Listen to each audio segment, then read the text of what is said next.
what I want you guys to be able to do is to get the feeling along the way, and then that makes the joy of getting that thing just that much greater.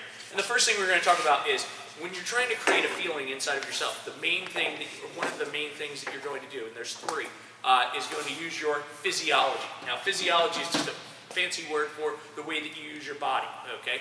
Now, basically, there are all kinds of ways that you can use your body in order to make yourself feel a particular way, but I'm going to just spend 30 seconds to try and convince you that in order to feel anything, you have to use your body in a certain way. I'm going to show you a few pictures real quick, and you're going to tell me how these people are feeling right away. Sad. All right. Now, the reason why you can tell me how those people are feeling is because of the fact that in order to feel anything, you've got to use your body in a particular way. They did a study at Cal State Berkeley in the 1980s, and basically they had people who were manic depressives, people who were on drugs for depression, and they decided rather than giving them the drugs, what they were going to do is something completely ridiculous. They were going to have the people just smile in front of a mirror for half an hour. And what they found was if they had the people smile in front of a mirror during that time, those people could not get depressed. And actually, the effect lasted long after that. So what happened was they stopped having these people take the drugs and they started having them just do this smile therapy, if you will. All right? So one of the ways that we can change the way we feel is through our physiology. Second one is focus, okay? Now your focus is what you tend to put your mind toward on a regular basis. Now, I've got a few little pictures here, okay? Now, some of them are pretty obvious, and then the other ones are not so obvious, okay? All of these are Salvador Dali, who was really cool about the way that he dealt with people's focus. But I'm guessing you can probably see the skull really easily, but do you see the woman and the man sitting next to each other at a table having drinks? You can probably see the old woman and the old man. Can you see the guy playing the guitar? Okay? You can see the guy who might be like some kind of a general or something like that, but can you see the woman holding her baby next to the guy with the sombrero on? It's those types of things, is recognizing those little subtle pictures that maybe are not the 100% thing in focus, but you can notice things if you want to. Now, I'm going to ask you guys to do a really crazy thing for just a second, okay? I want you to look around for the next 10 seconds, and I want you to notice everything that is brown in the room that you can notice, okay? Take 15 seconds, notice everything that's brown. All the brown, all the brown, all the brown. Okay, now what I want you to do is close your eyes, okay? And I'm going to pick on, let's see, I don't know his name, but I'm going to tap him on the head, okay? Tell me all the green things that you saw. The net. The net, okay?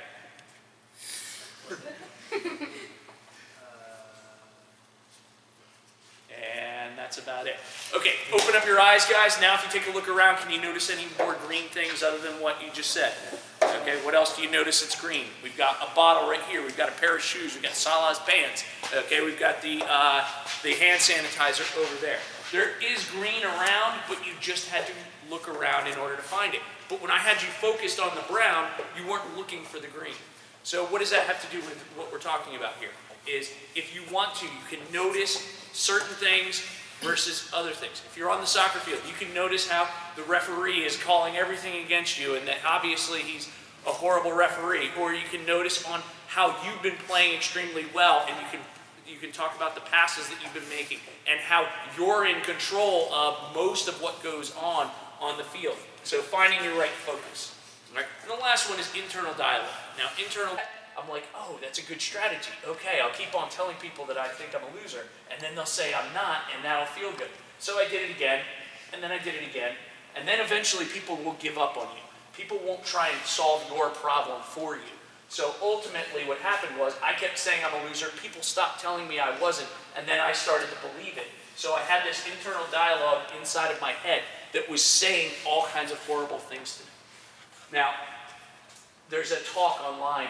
It's on YouTube. It's 17 minutes long. Totally worth your time if you were into this whole entire mental side of the game. But the talk is called "This Is Water." It's by a guy named David Foster Wallace. And basically, the start of the talk is like this. All right, two fish are swimming along through the ocean, and another older fish is coming in the opposite direction. And the two young fish get up close to the old fish, and the old fish says, "Morning, boys, how's the water?" And the two fish keep on going, and the one fish looks at the other and says, "What the hell's water?" And the thing is that the fish is the last one to ever realize that it's in water. Because of the fact that it's all around, they never even notice that it's there. We had to discover air. We had to discover gravity. We had to discover all of these things because they're so all around us that we don't even notice them. So I'm again going to go back to one of my people here. What's the most important thing that you have to do today? Study. Okay, absolutely incorrect. The most important thing you have to do today is breathe. But you don't realize it because of the fact that you're overlooking the things that we do every single moment of every single day. So the most important things get overlooked because of the fact that we don't even notice them. And the thing is you probably got a lot of these things going on inside of your head. Inside of your head, you've got things that you believe about yourself, you believe about the world, you believe about your talent as a soccer player that you have never even considered that they might not be true. Okay? You might think of yourself as a very mediocre player right now. And maybe you are at the moment. But that doesn't have anything to do with your possibility of who you can become if you truly want to be.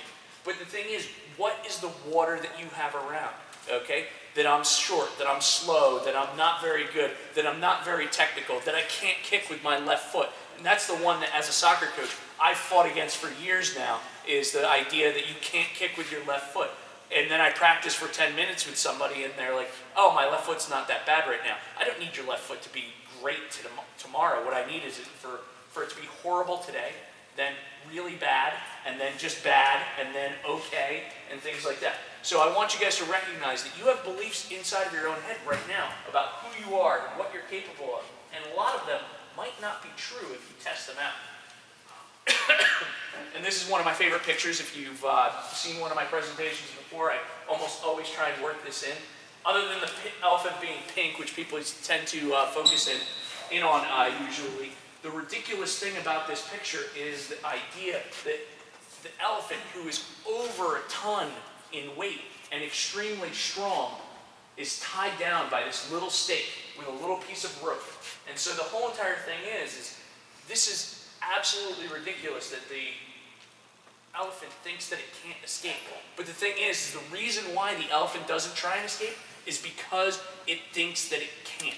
It has something that we call learned helplessness. And the reason why the elephant believes that it can't escape is because when it was a baby, it was trained by the people who own it, that they tied it up with strong chains and big locks and everything like that. And the elephant would try to escape, and it wouldn't be able to because of the fact that the chains and everything were too strong. And eventually it gets to the point where the elephant is just stuck, or it believes it's stuck, just with the rope and the stake, and it doesn't even try.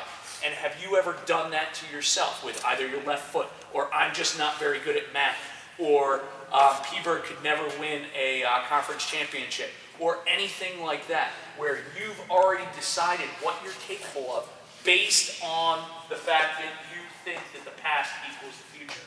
And it all comes down to choice, okay? And if you've not, I don't know if I've said this one at my P-Bird thing, but we've got two people here. We've got Darth Vader and Teddy Roosevelt, okay? Now, Teddy Roosevelt is my favorite president. I love talking about Teddy Roosevelt whenever possible. Okay, these two guys have something in common, and actually they have two things in common if you want to look at it that way. And basically the idea behind Teddy Roosevelt and Darth Vader is both of them lost their mother and their wife. And Teddy Roosevelt lost his mother and his wife within 24 hours of each other. His mother died, and then his wife died in childbirth during his giving birth to his first child. So the thing is Darth Vader took that information. My wife died and my mother died. You know what I'm going to do? I am going to become the most evil person in the entire universe, and I am going to get back at everybody that I think has wronged me later in life. And then you've got Teddy Roosevelt, who took it and became one of our, in my opinion, best presidents. And it all comes down to, are you going up or are you going down? Basically, each and every one of you has potential. Okay, you have potential, and based on that potential, you take some action. And when you take that action, you're going to get some results. And then, based on the results that you get, you're going to believe something. Now, again, we'll go back to the left foot. If you think that your potential with your left foot is horrible, you don't take very much action, you don't practice with it, you don't get good results, so therefore you don't believe that you have a good left foot, and therefore it makes your potential seem like it's less than it was already, and you go on that downward spiral. Or you do it in the reverse. You do it in the reverse by believing that you can get better, that you believe in your potential, you take action, you get better results, you get better beliefs, etc., etc. Now the last piece that we're going to throw in here is I am Batman. Okay, now I personally am not Batman, all right? I don't run around in a cape at night or anything like that. But the whole entire thing is there's one of my favorite stories, although I don't follow Batman, I'm an Iron Man guy myself, is in one comic of Batman, Bruce Wayne, who is Batman, that's a spoiler if anybody didn't know that already, okay? Bruce Wayne gets hit over the head by these criminals, and basically the criminals kidnap Bruce Wayne in order to get some money out of him or something like that. And Bruce Wayne has amnesia. He can't remember who he is. So they have him tied up in this box and everything like that, but the criminals keep on saying, oh man, I don't know when Batman's going to come. What if Batman comes? What if Batman comes? And Bruce Wayne is getting pissed. He's in the box and he's tied up and he's like, when is Batman going to come save me? When is Batman going to come save me? And the thing is he doesn't recognize that he is Batman. But eventually, after a little while, his head gets better, he loses the amnesia, and he remembers that he's Batman, and he breaks out of the box and he kicks butt. Now here's the thing is, what I'm suggesting to all of you is, you are Batman. Nobody is coming to save you. You are the one who has to take control of who you are and who it is that you want to be. If you want to believe that you're weak, if you want to believe that you can't get a better left foot, if you can't make varsity, if you can't do this, then you are going to see that happen. But if you are willing to do the work on yourself, not that somebody else has to give this to you, but you've got to do the work on yourself in order to get there. All right? And I've got some suggestions on some things that I would like to see you guys do. As young people, I know that there are adults trying to tell you what to do all the time. And you guys are in that period in your life where it's like, I'm going to rebel against everything that my parents tell me to do. I understand, Dalton. Okay? Don't smile too big. All right? But the whole entire thing is I'm going to suggest some things that I would like for you guys to try and do. And you don't have to do all of them. I would do a little bit of a scientific experiment with all of them. But here we go. Suggestions on what to do. Prioritize sleep. This is number one, and I know that you got to stay up until 4 o'clock in the morning playing Fortnite on the weekends. I know that you have to, okay? But give it a try. Prioritize sleep, okay? You're going through a growth period of your life. Exercise, okay? Exercise is something you guys shouldn't have any problems doing. You're in here at least 5 days a week or a few days a week, and you're doing that. Hydration is one of the big ones. If you are able to hydrate as much as possible, one of the ways to check your hydration is your urine. If your urine's yellow at all, just keep drinking water. And that's right, soda's not water, Gatorade's not water, and iced tea is not water as much as I would like it to be. Okay, water is water. Use water. Okay, act like you're getting gifts every single day, guys. You got to realize on some level that you live in one of the best eras of the world. You live in one of the greatest countries in the world. You have so many advantages that you don't even notice. The fact that you get to go to school every day. There's a lot of people in the world who don't get that. I know that you're not so excited about going to school, but ultimately there are a lot of people who don't have that. Read, watch, or listen. You guys have the internet available to you. You have so much information available to you that you used to not be able to get any access to. And the last one is keep a journal or some kind of thought capture. I do an Instagram post just about every day. It's not every single day, where I talk to myself on my run in the morning, and I put it on Instagram just to kind of put thoughts out into the world. But I also journal on a regular basis. Things not to do, okay? Don't sleep near your phone. Now, up until this point, I had Dalton. Dalton was like, I'm all in with Coach Huryk, up until the point where he said not to sleep near my phone, okay? Now, this has nothing to do with anything other than trying to get your circadian rhythms and your sleep regular, okay? Every time you get a notification, every time that thing buzzes, all right? And also, there's all kinds of things that you want to look at with regards to addiction and stuff like that, but if you cannot get out of your bed without looking at your phone first. You might have a problem. Okay, don't smile too big, all right? Because it's almost like I know what I'm talking about. Okay, so try and put your cell phone into another room if at all possible, just so you can prioritize your sleep. Avoid any use of technology for the first 30 minutes of your day. The reason why I suggest this is because of the fact that I want you to figure out inside of your own head who it is that you want to be today. Don't let the world tell you what its agenda is for you on that particular day. I want you to figure out what your agenda is for that first 30 minutes, and then maybe let the world in. But for you first to decide, who is it that I'm going to be today? Who am I going to be, and what is it that I want to get out of today? And the last one is, don't let anyone influence how you feel about yourself without your own permission. Now, I always go to this one. These are my car keys. Who would I trust my car keys to? Don't you look alike? Who would I trust my car keys to? Probably no one? You think I'm an untrusting person? Who would I let use my keys? My wife, probably. Okay, who else we got? Dalton, is that... My wife? Anybody else? What? Daughter or son? My son's 10, or my daughter's 10, my son is 12. So maybe to go into the car, but not to drive it just yet. Okay, what else? Nia? Mom, Dad, my brothers, maybe some close friends. Okay, now, here's the thing is, when we're talking about a physical object like my car, it's real easy to pick out who I would and would not trust to use my car. But what about the keys that you have to your brain?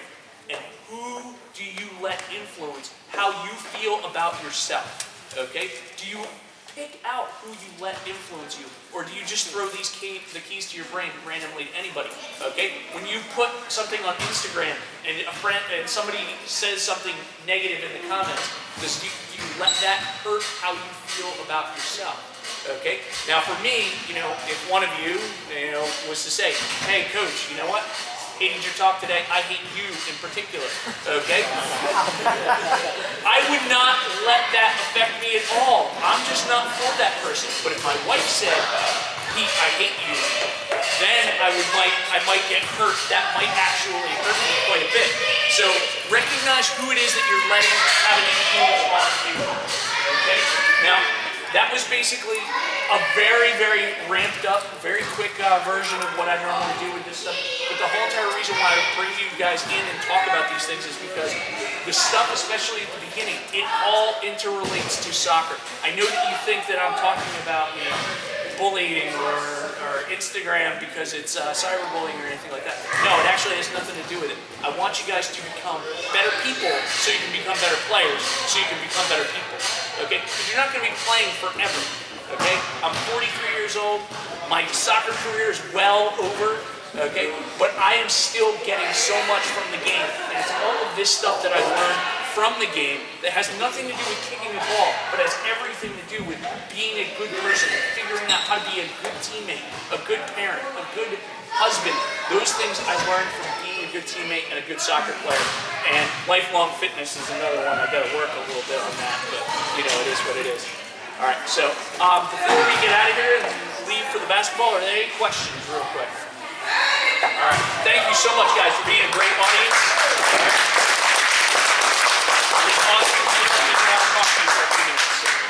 It was awesome of you to let me talk to you for a few minutes. Not a problem. Not a problem. Guys, I'm big on the handshake, so if you could, at the end. All right, was that it, Dalton? All right. Thank you. All right, thanks, guys. Thank you. Thank you, Coach. Thank you. Thank you, guys. Thank you. See you.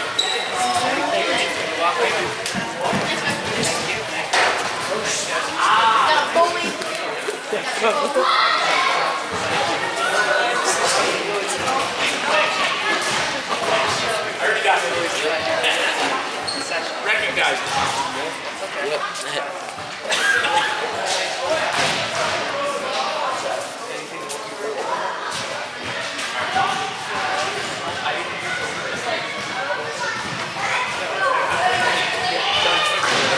Basketball started.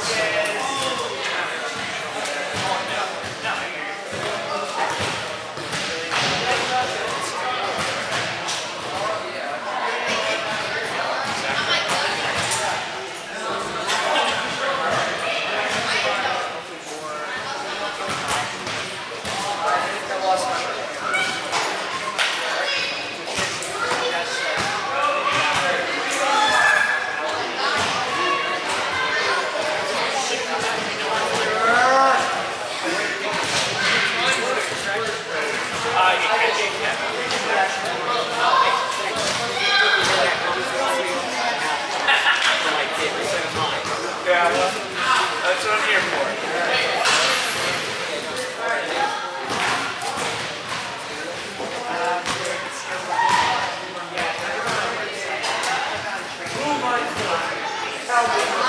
No.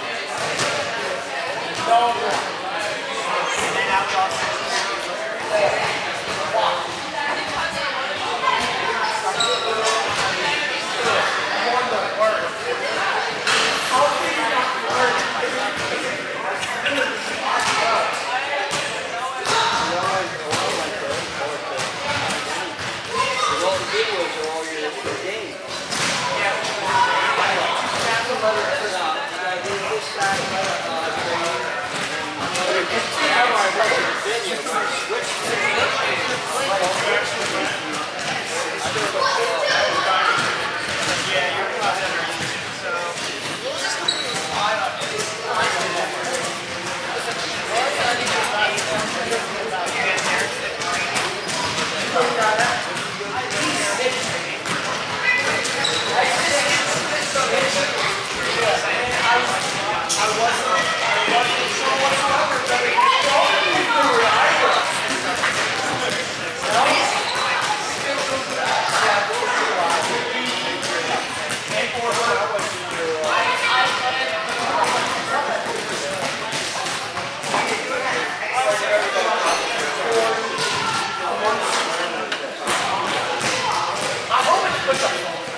saw my head first, but I said it. You've never beaten me in a hand raising contest ever all season.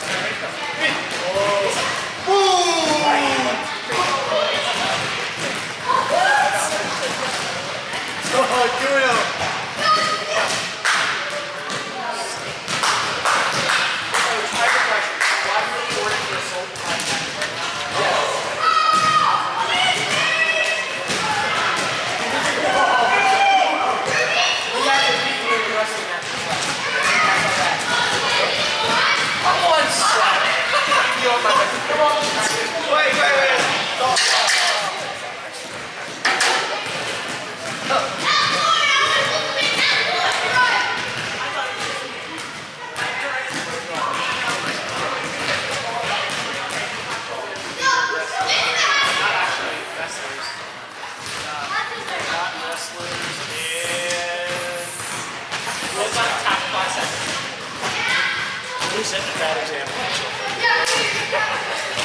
All right, let's get up. All right, gentlemen. You proved it. You did it. Oh, wait. No. Horrible idea. Horrible idea. Nope. That's enough.